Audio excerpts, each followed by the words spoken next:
It's another impressive display in as many weeks from Europe's tallest and most active volcano.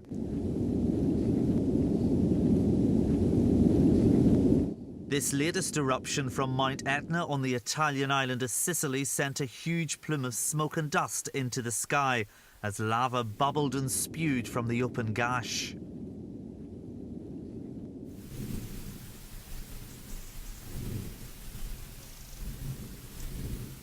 It's a scene islanders will be familiar with, as the snow-capped landmark has been particularly active in recent months following a new crater on its southeastern side.